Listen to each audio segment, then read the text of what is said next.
You could talk to your local recruiter and they can tell you everything needed, right, to pursue the officer route. If anybody, like, don't be around no bozos saying, oh yeah, I'm gonna go to work and I'm gonna go to school. Now I'm still be realistic. Like, you guys watch Dragon Ball Z or whatever, but I'm like, I was in the hyperbolic chamber, I was training, I was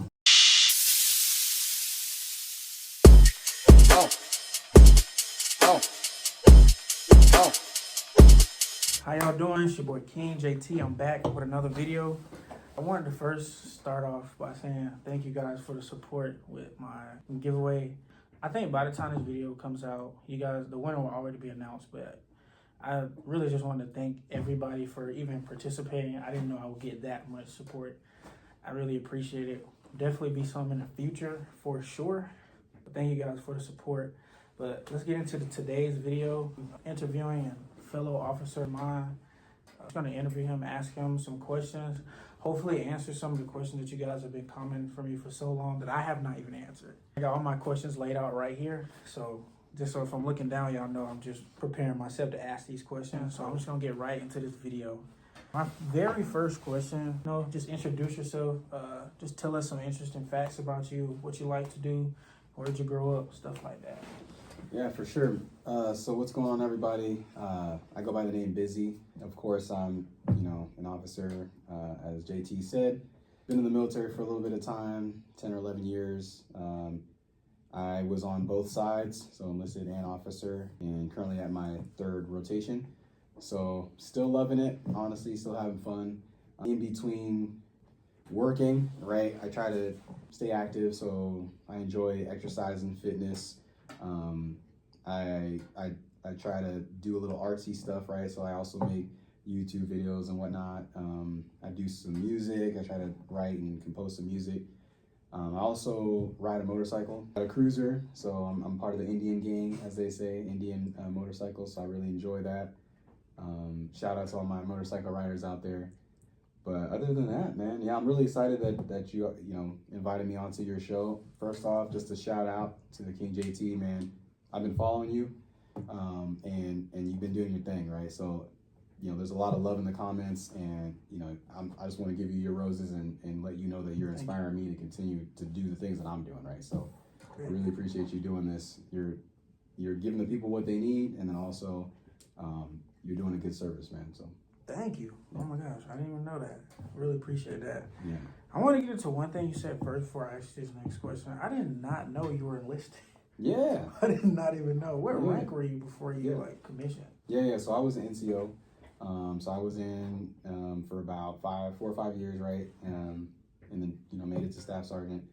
And then at that point, they start to kind of ready you, right, or gear you for whatever next phase you're gonna do, right? So whether that's like different shreds, right? If you're gonna go and try to be an ALS instructor, you're gonna try to do recruiting, or you're trying to try to specialty match, or you can go the officer route too, right? Some people try to do like a short tour type stuff. So that's where I was at. So I my first base, enlisted. So I understand the hustle. I get it. Y'all are program managers, right?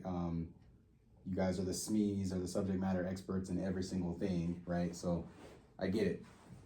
So yeah, I was enlisted, man. I did not even know that. That's crazy. Yeah. So for y'all that don't know, there are a lot of different programs for enlisted members to commission into being an officer.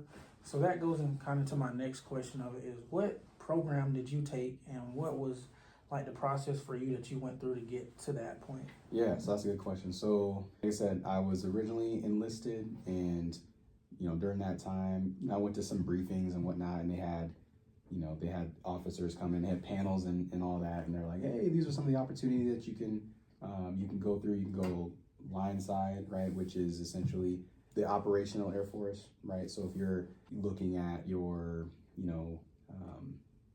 maintenance, right, your aircraft teams, right, your wing staff agencies, those types of things, public affairs, like just to name a few, right? So the line side, or the operational Air Force, or the line side of the operational Air Force, has different shreds that people can go.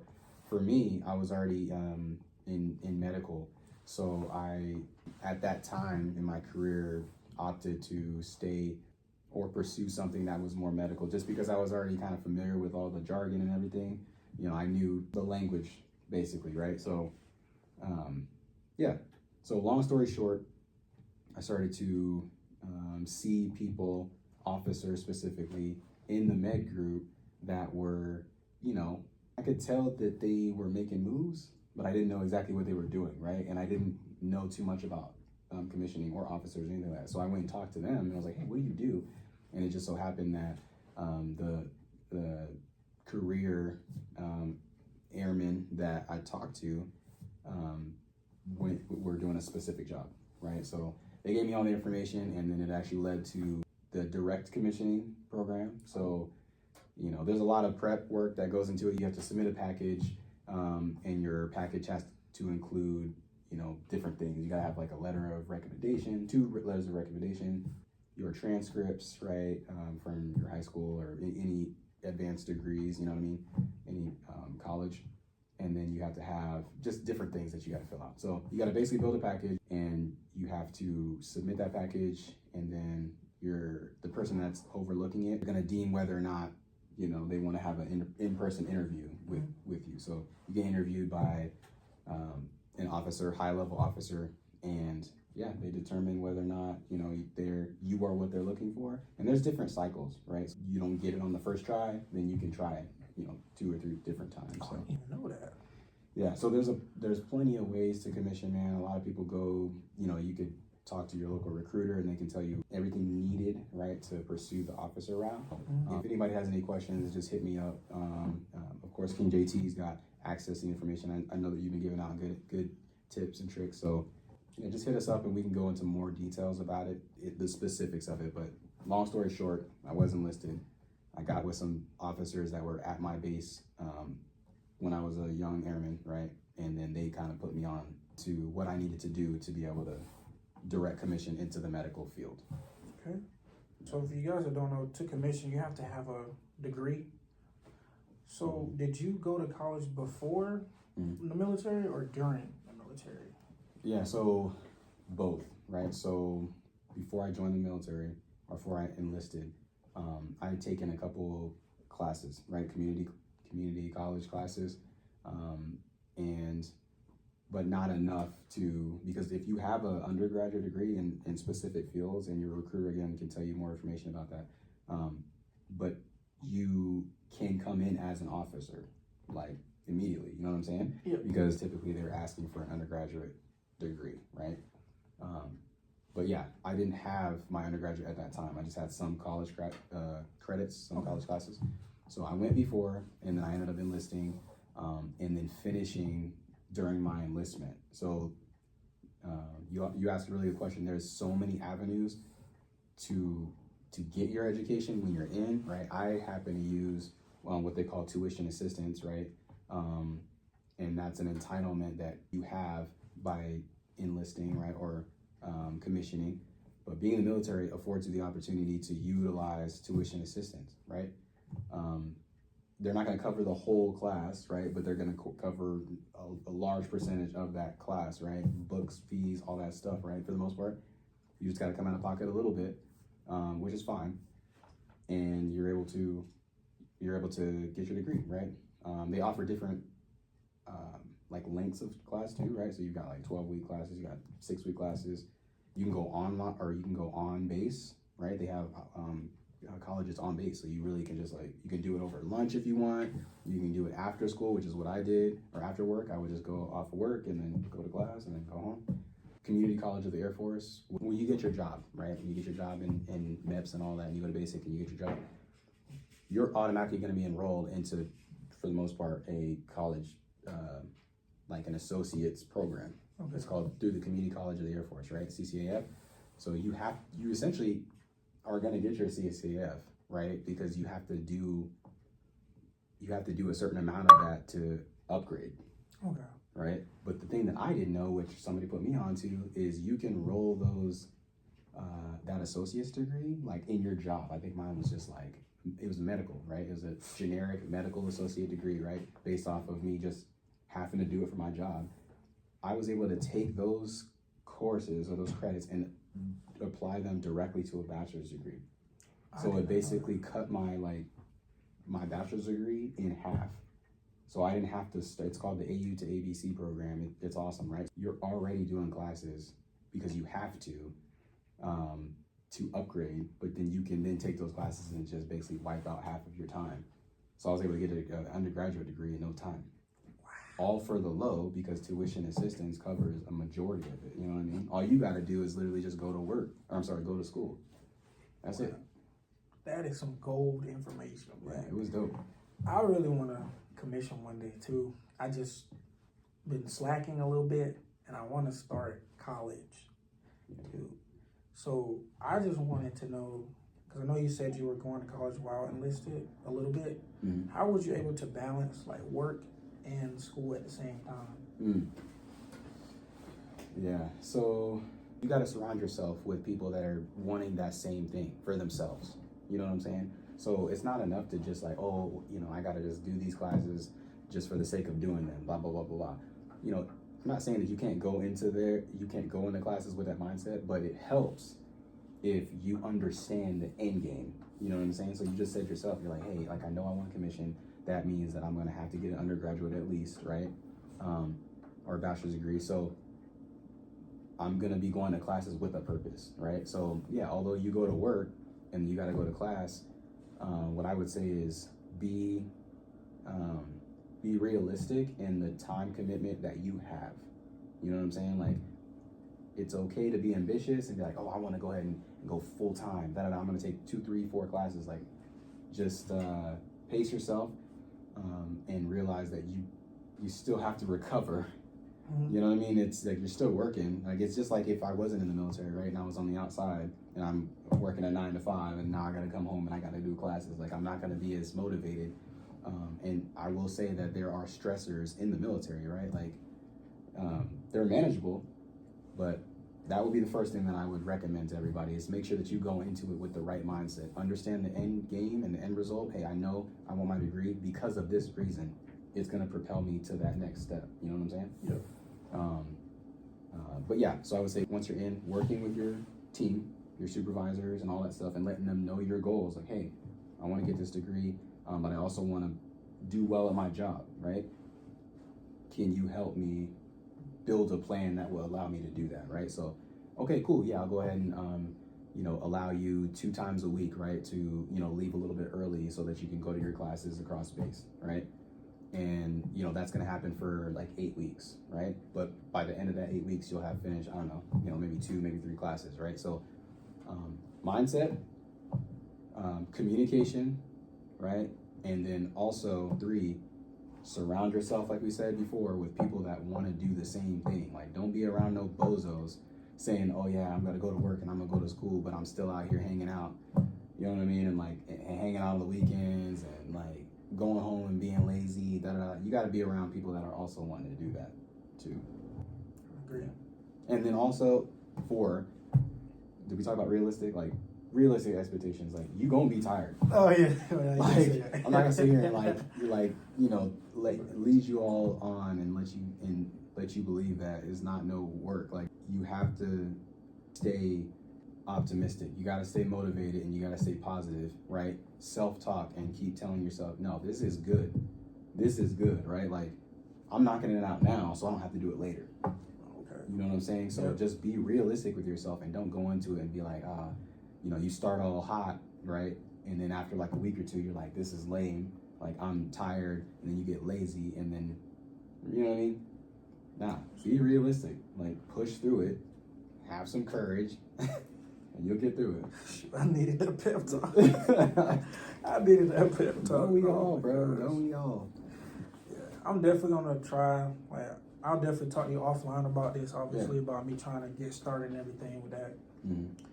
So thank you for that college stuff. If y'all have any questions about college, please comment them down. I will literally give him these questions for him to answer. Just let me know. The next thing I wanted to ask you about is after you went to college and everything, did you have to go to OTS and everything? How was that experience for you? Like, what was that like? When you really look back on it, you don't realize like how much you were doing, and that even applies in regular life. You know what I mean? Like, you look back in the last 2-3 years, you're like, dang, like I was actually like hustling. Like, I was doing a lot of stuff and I didn't realize it. But When it comes to the timeline, right? So we talked about, I had about 5 years in as enlisted. I built a package, right? After talking to mentors that were already in the field that I wanted to be in, right? They put me on the straight and narrow. They told me what I had to do, and then I started to do those things. Now, included in my training, right? Is I don't know if you guys watch Dragon Ball Z or whatever, but I was in the hyperbolic chamber. I was training, I was reading, and I was doing all that stuff. I locked myself away, and I was like, I know what I need to do. Thousands of fiery tongues licking at his body, threatening to swallow him into the furious blaze completely. I didn't have my undergraduate completed, right? And as I said before, you guys have to have your undergrad to be able to commission, right? At least you have to have that. So there's different waivers, right, that you can get. So my package was strong, and I did all the prep work and all that stuff, and I got picked up with on the conditions, right, or with the conditions that I would complete my degree before a certain amount of time. So that last year, when I tell y'all, and this was a span of I can't even remember the amount of time, it's all blur, but maybe it wasn't even a year. I didn't even have a year to finish all that stuff. But I had to knock out 2 or 3 classes. No, I think I had to knock out 2 classes, and I had to take, there's what they call Dantes or CLEPs. I don't know if you talked about that. Yeah, I heard about that. Yeah, so Dantes or CLEPs are basically where if you already know the information, or you just want to give it your best shot, no studying, or just maybe a little bit of studying, you go to the library and get some books.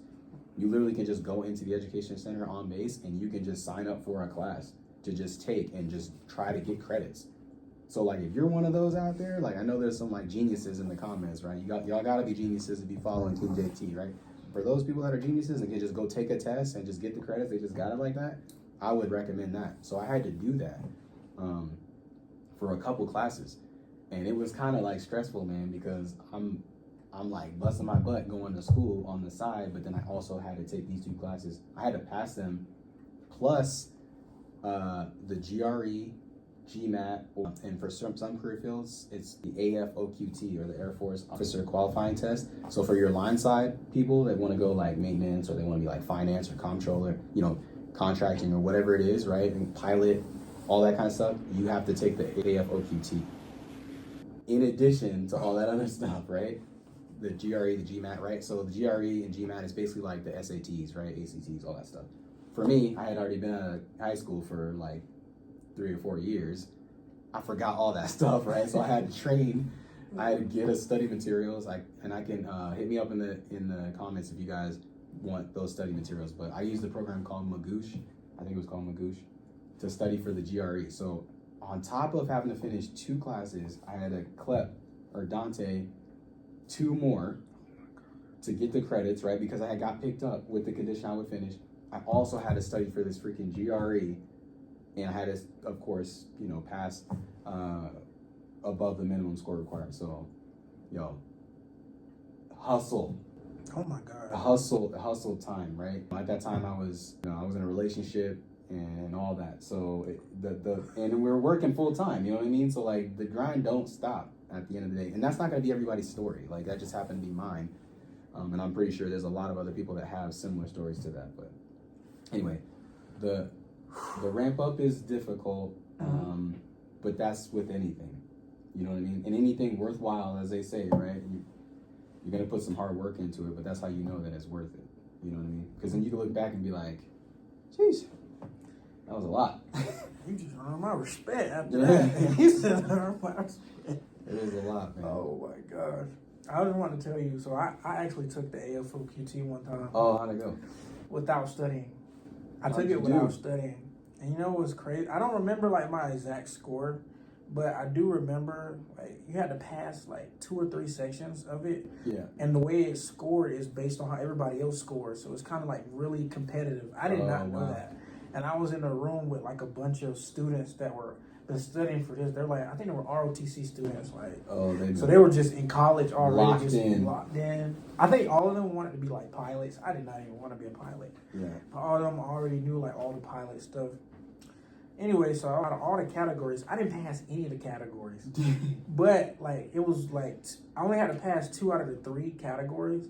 Mm-hmm. And one of them, I ain't gonna lie, I was far off. But there was one category, I don't remember off the top of my head. I got to go back and look at it again. I still can look. I was like 2 or 3 points off.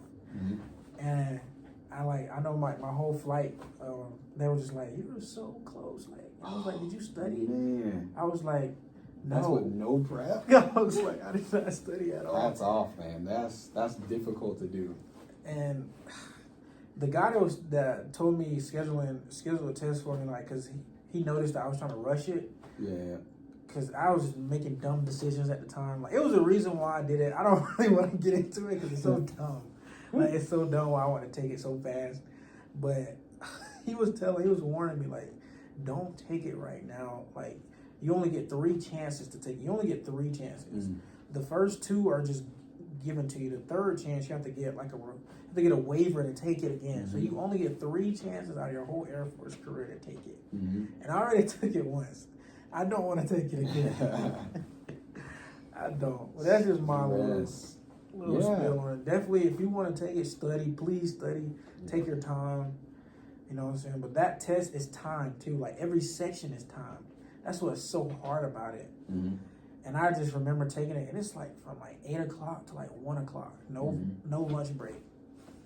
Only like small little bathroom breaks, 10-minute breaks here and there.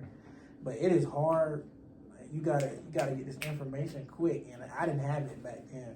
Yeah. I don't know if I would take it again, honestly. I would try to just find any commissioning program that just does not do that. I just don't want to do that at all. Medical might be right for you. Yeah, I was like, I just don't want to do that. Yeah. All right. So if y'all got any more questions about like college, just let us know. I'm about to get into the next thing. The next thing